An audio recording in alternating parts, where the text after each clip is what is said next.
What's up, guys? That's your boy TTG here, back with another video. Instant reaction to the Penn State Boise State game, the Fiesta Bowl, the Verbo Fiesta Bowl. First thoughts, game wasn't that close. 31-14 final, not ideal. The playoffs have been anticlimactic thus far. Penn State just looked far too good in the trenches. Run game too dominant. Drew Aller looked pretty good. Penn State has looked pretty good in the postseason. Game 1 against SMU looked dominant. In the Big Ten championship game against Oregon, looked pretty good. They hung with Oregon. I thought they had some opportunities where they could have pulled out a win in that game. Who knows? But just a few stats let's go over. Drew Aller, 13 of 25, 171 yards, 3 touchdowns. Early in the game, he looked great. As the game wore on, second half, didn't look as polished, but still completed over 50% of his passes for almost 200 yards and 3 touchdowns. On the other side of the ball, Maddox Madsen, 23 of 35. If you've got to throw the ball 35 times, as Boise State, that's not what you're looking to do. You're looking to run the ball a bunch. And they did run it some. 304 yards, 1 touchdown, 3 picks. Not a great day for Maddox Madsen. I thought he did have some bright spots, though. I know he's a young kid. He's a freshman, right? Let me look. Sophomore, sorry. He's a sophomore, so still some growing there to do, obviously. But he looked good at times, just not when it counted, I'll say. Rushing the ball, this is where Penn State dominated. Katron Allen, 17 carries, 134 yards, 8 yards a carry. And Nick Singleton, 12 rushes, 87 yards, 7.3 yards per carry and a touchdown. 58 long right there. So a 58-yard touchdown somewhere in there. I think it was a touchdown. Boise State struggled to run the ball. I think Penn State obviously made it a focal point to key Ashton Jeanty. He rushed the ball 30 times, 104 yards. Not a terrible game, but only averaged 3.5 yards a carry, and he didn't get the record. I was hoping he'd get it at least. But shout out to Penn State. They came with a good game plan. James Franklin and crew had a good game plan, and they executed it well. They didn't turn the ball over, but once, I think it was once on the fumble. Yeah, they lost that one fumble where the mesh point, Drew Aller kind of rode the mesh point a while, tried to pull the ball, and it fumbled. So Jeanty fumbled the ball twice, only lost one. But that's just uncharacteristic in my opinion. Penn State's defense looked pretty good. Outside of a couple touchdown drives, they were able to limit Boise State, especially in the run game. And they were able to confuse Maddox Madsen. I don't know if they were disguising their coverages or what, but he looked kind of confused. He threw some balls into coverage that he usually doesn't throw. I think he had 3 interceptions on the year and threw 3 tonight. So uncharacteristic. But Penn State looks good. I think, if I'm not mistaken, let me pull it up before I look like an idiot. I believe Penn State plays the winner of Georgia Notre Dame. Okay. So they will have their work cut out for them. I think, obviously, the deeper you get into the playoff, the tougher the opponents get. But I think their next game is going to be their toughest in the playoff so far. It'll either be Notre Dame or Georgia. If it goes my way, not the way I picked, it'll be Notre Dame. But I could easily see it being Georgia.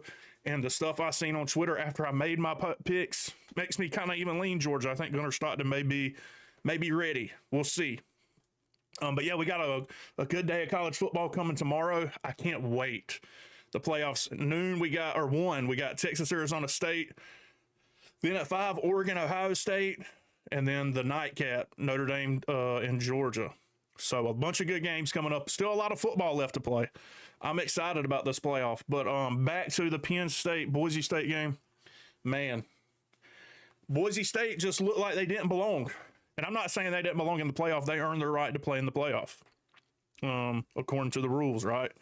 And we saw today where there were some 3-loss SEC teams, South Carolina and Alabama, who thought they had arguments to be in the playoff, and they did not show up for their bowl games. Now, I know their bowl games were not playoff caliber, so they may not have been up for it, as people always say. Wasn't up for the game. They deserve to be in the playoff, whatever.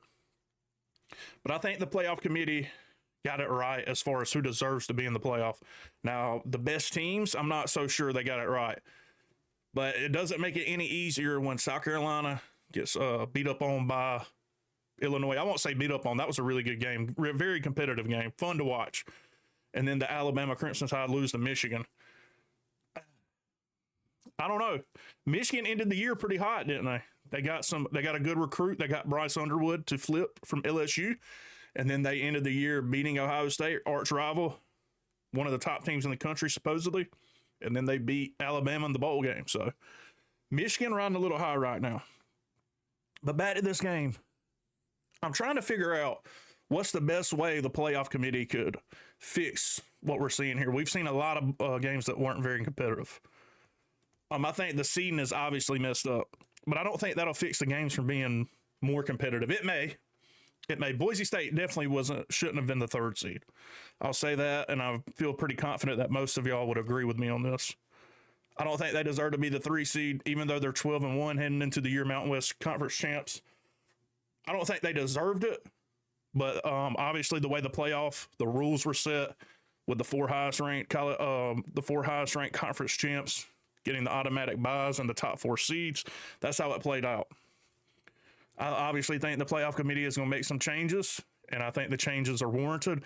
I would probably start with just no automatic bids, just the top 12 teams, and that's how you rank them. The top 4 get a bye, so this year it would have been what? I think it would have been Georgia, Texas. Wait, is Texas? Let me just look. College football playoff rankings. Give me just a second. So it would have been, according to this, I'm not even sure this is right. When was this released? This had to have been released before the SEC championship game. I don't think they did a ranking the second time, did they?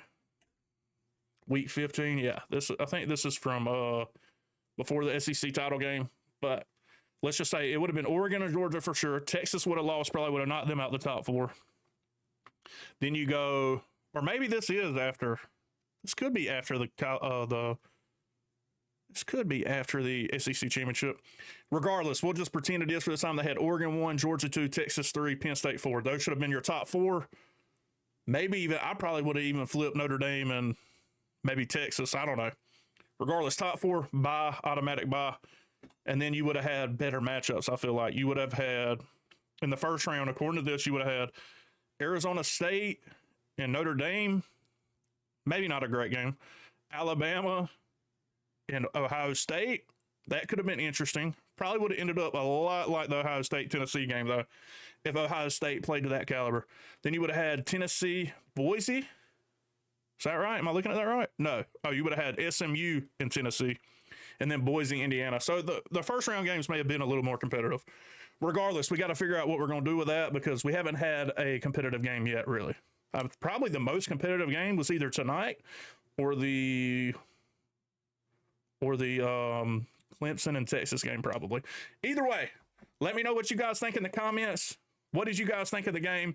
Fun game to watch. I still get excited for them, but I don't know. It looked like from the jump that Penn State was just clearly the better team. In my opinion, you could tell they were running the ball at will, and Drew Aller was pretty accurate early on. They were just dominating, I felt like. Tyler Warren, 2 touchdowns. Shout out my boy Tyler Allen. I said Tyler Allen. Tyler Warren. I'm sorry. I'm a moron. But yeah, I didn't mention his receiving. He caught 6 catches, 63 yards, 2 touchdowns. So good night for him.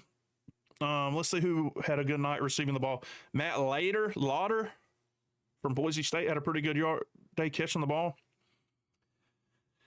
Who all had? Jalen Reed had 8 tackles, a sack, and a tackle for loss. Okay. Yeah. So, I mean, all around, great performance. Penn State, I know they haven't played the best competition in the playoff, but they've looked good, man. They really have. Even in the Big 12 championship game, they looked really good. Big 12. It's too late for me. Happy New Year, by the way. It's after midnight now. 12:10. I'm about half awake, so sorry. I meant Big 10. They look pretty good in the Big 10 championship. But anyway, that'll do it for this video. We're going to react. I'll give you my instant reactions to the game tomorrow, too. So stay tuned. Hope you guys have a happy New Year. Hope it's filled with love, joy, and everything you could ever desire. Me, I'm going to work and grind this YouTube stuff, so make sure you subscribe to stay up to date. Have a great night, guys.